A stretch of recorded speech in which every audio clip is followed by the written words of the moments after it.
In this video, we're going to cover section 6.3, trigonometric functions of angles. So the first question or first type of example that I want to run through here is finding the reference angle for, and then we have several different angles we're going to look at. So if we start with this first one, finding the reference angle for 195 degrees, well, first off, we need to know what the reference angle is. The reference angle is the angle between this angle and the x-axis here, right? So we have the x-axis or the y-axis if we draw our unit circle down on the xy coordinate system. So to determine that distance between 195 degrees and the x-axis, we first want to determine where 195 is, right? So if we start over here to the right, that's 0. Go straight up, that's 90. And go over straight to the left, that is 180 degrees. So 195 degrees is a little bit further than that. So our reference angle is this angle between the 195 and that x-axis, which is the 195 and the 180 degree line. So that angle is, of course, 15 degrees. Right? It's just the angle between 195 and the 180 line. All right, if we do the same thing for 723, I'm going to move over here to draw the unit circle. To get to 723, we can go all the way around to get to 360. If we go all the way around again, we get to 720. So 723 is just a little bit beyond that. And in fact, it's actually probably a little bit closer there, but I can't draw that accurately. So it's this angle in between.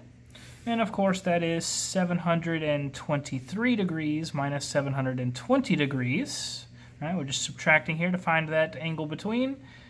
And that angle between is 3 degrees.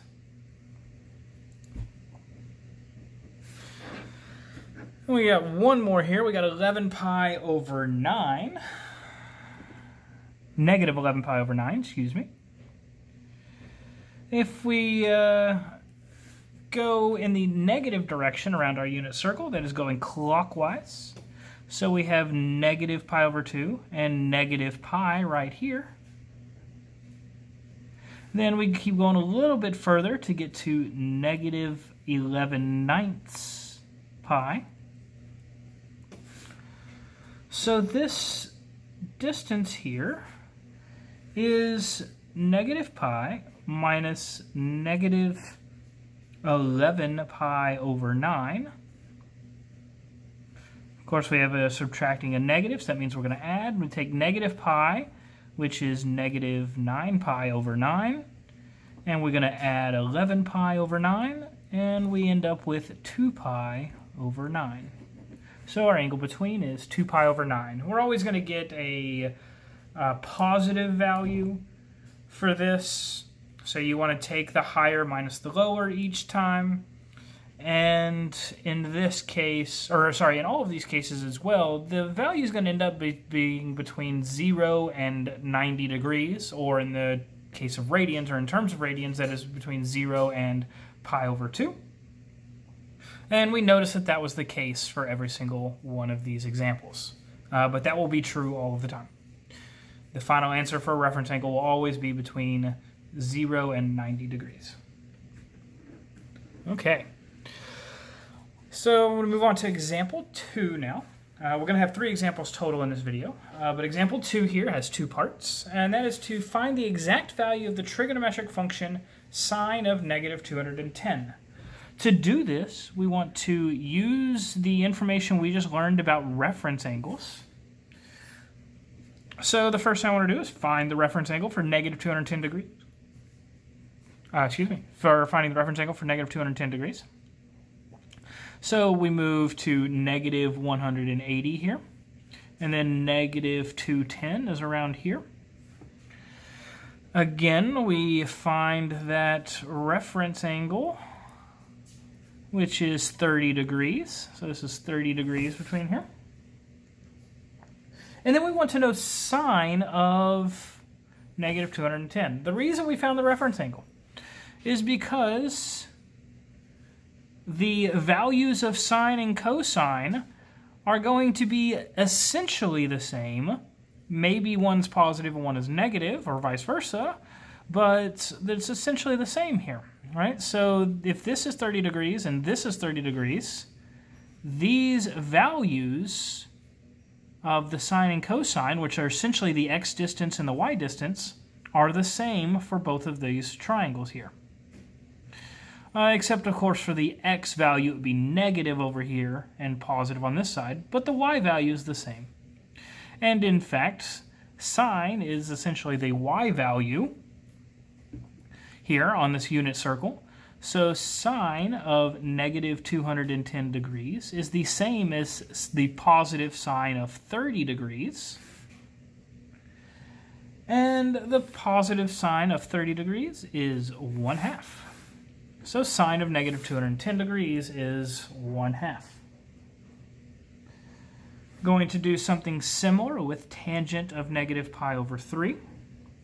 First off, negative pi over 3 is this direction. So there's our negative pi over 3 angle. So what is the distance between this and the x-axis? Well, that is, of course, just pi over 3. So our reference angle is pi over 3. So tangent of negative pi over 3 is equal to sine of negative pi over 3 over cosine of negative pi over 3. But now the reference angle comes into play. Negative pi over 3 is the same as positive pi over 3. I drew that a little incorrectly there. Forgive me.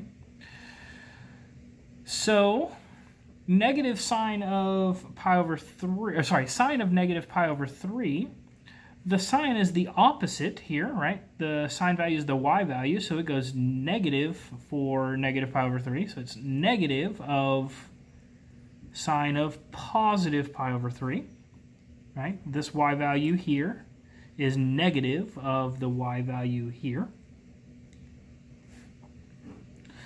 But cosine of negative pi over 3 is the same as cosine of positive pi over 3, right? The x value here is the same as that x value there. There's no taking a negative or anything at that point.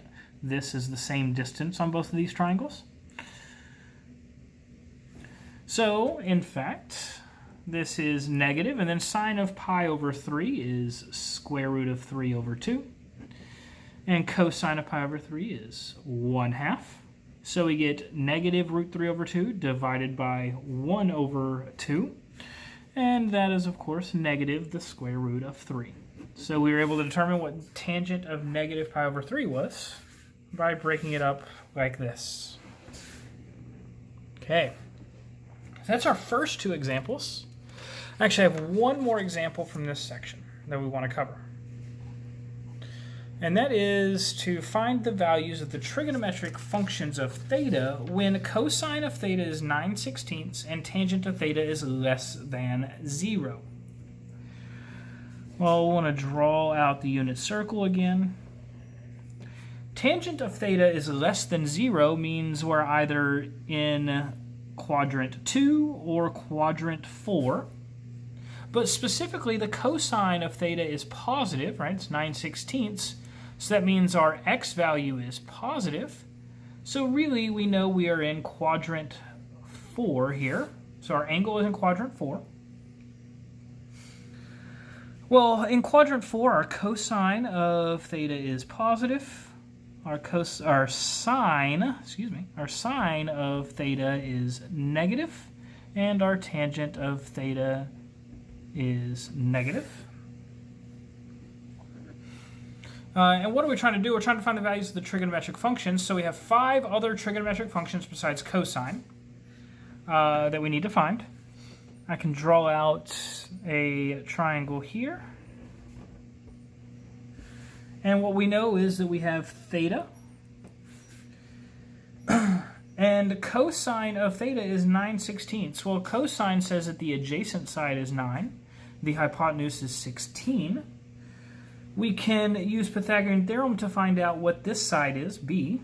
So we have 16 squared is equal to a squared, which is 9 squared, plus b squared. So this is 256 is equal to 81 plus b squared. Subtract 81 on both sides. We have 175 is equal to b squared.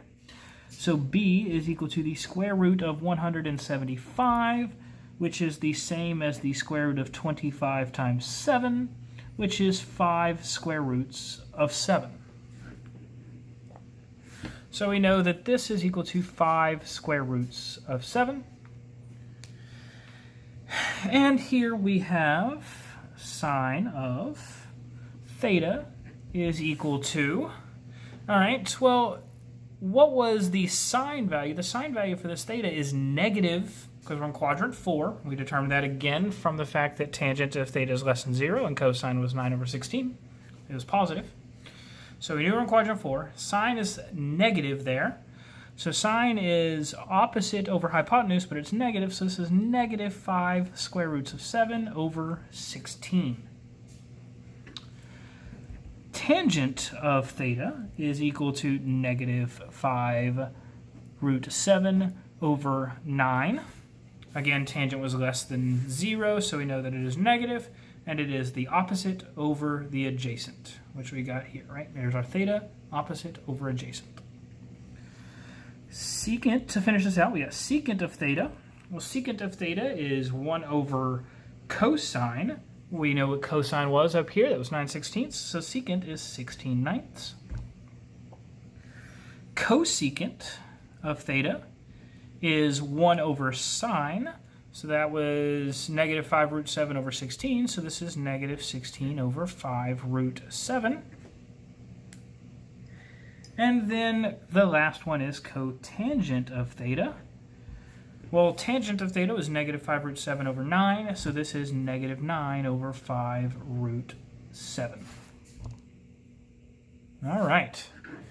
And that is it for section 6.3.